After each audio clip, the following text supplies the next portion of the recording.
Welcome to my Hopeful Philanthropists case study. I created this PowerPoint about 2 years ago to explain to a set of clients the best way to leave a legacy through life insurance and investments.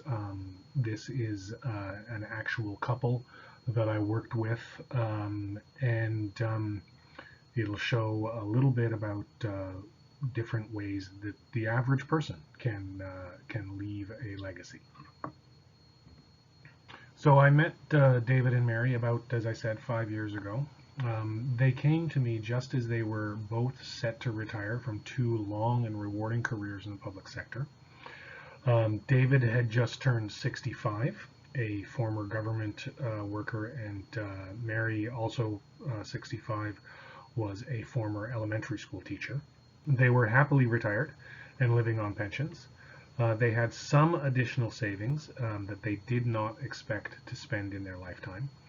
And so their stated goals when they originally came to me was to pass on a legacy to their family in the form of education for the grandchildren, some significant gifts to their church and local hospital, both now and when they passed away.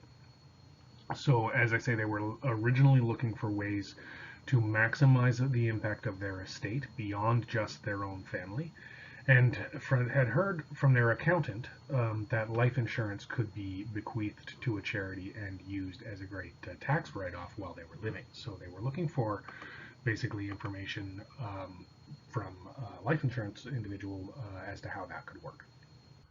So, as retired civil servants, their after-tax income was stable and indexed to inflation. So their average after-tax income was $5,800 per month.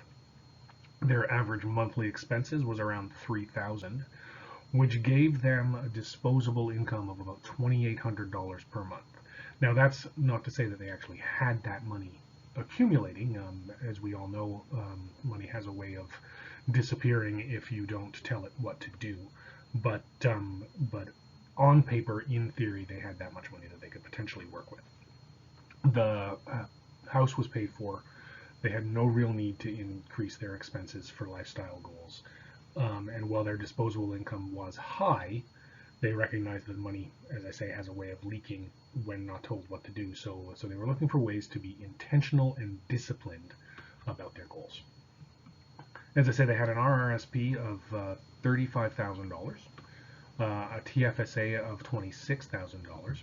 They each had individual life insurance. David had a $40,000 whole life policy on himself, and Mary had a $30,000 whole life policy on herself. They recognized, and through conversation, that the TFSA would likely be spent on a couple of dream vacations over the next couple of years at relatively young retirees. They had a lot of energy still, and they wanted to go to Europe and spend some time in possibly in South America, that kind of thing.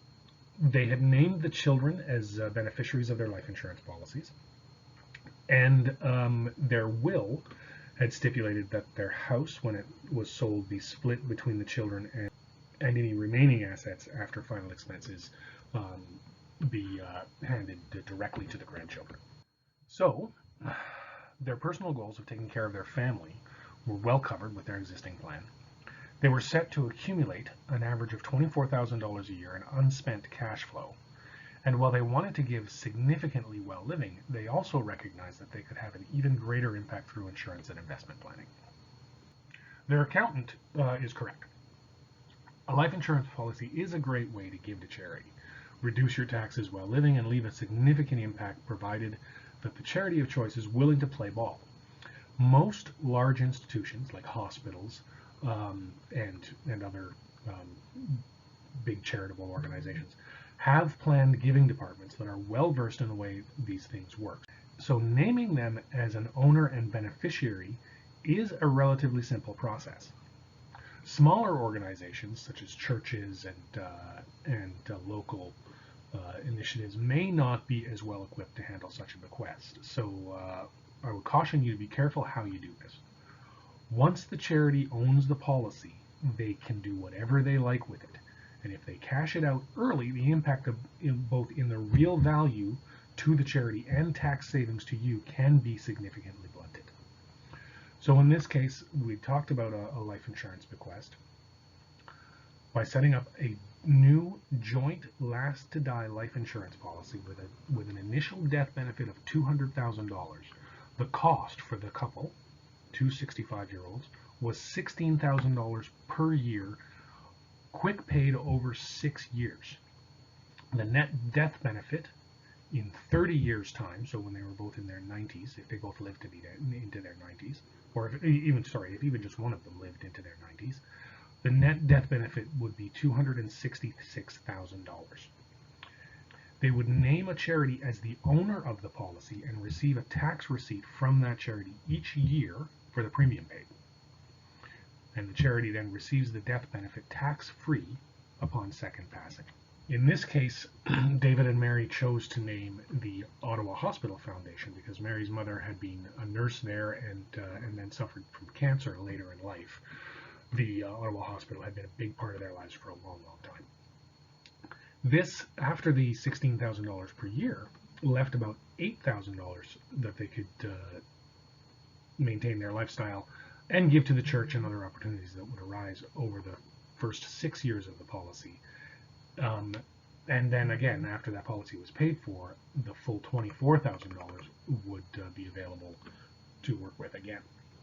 Now, just to put a finer point on it, life insurance as a bequest, if the charity is willing to wait until second passing, is a much better investment than most conservative or balanced investment accounts over both the short and long term.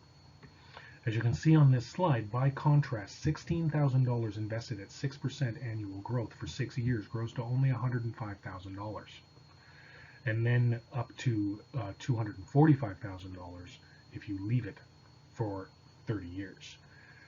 There is tax payable on the growth of that investment, and there is no tax benefit while contributing to it, and no guaranteed paid out amount. So even if they maintain that 6% annual growth without any dips in it for 30 years, it is still significantly less than the life insurance policy will pay out. Not to mention the tax advantages, as I said. But what do we do now after the first 6 years? Once the life insurance policy is fully paid, they're back to that $24,000 per year to work with. And currently, as I said, I met Mary and David 5 years ago. We're now 5 years into this plan. We implemented this plan. We're now 5 years into it. So basically next year, this is going to become a reality for David and Mary. So this is where a personal foundation could come into play. The way that works is under Revenue Canada, it takes about $25,000 to set up a donor-advised fund. You invest that money in any way you like, but it must be dispersed a minimum of 5% per year or $500 to a named charity in Canada. This then can continue in your name after you pass away. Another 6 years from now, if they were to transfer that full $24,000 per year, they could have a foundation capable of dispersing a minimum of $4,800 per year forever. In this case, as I say on the slide, it says, by transferring $96,000 over 6 years, or $24,000 a year, creates a base fund that could disperse $4,800 per year in perpetuity, but would only likely dispense $145,000 in their lifetime. 5 years ago, when we set up the life insurance, the clients just decided that that's as far as they wanted to go at the time, and would continue to give generously in their lifetime because they didn't want that ongoing responsibility of managing the foundation long term. And they didn't want to leave that responsibility to anyone else either. We are now approaching the end of the payment term in the life insurance policy, however, and they will be revisiting this plan next year. They may decide to go with the foundation route after all, or purchase another life insurance policy and direct it to a different charity. Both options are currently on the table, and both would be a good opportunity for them from a philanthropic and tax advantaged approach. So that's it for this case study. If you have any questions, feel free to reach out to me at any time, and we can talk about ways to implement something similar for yourself.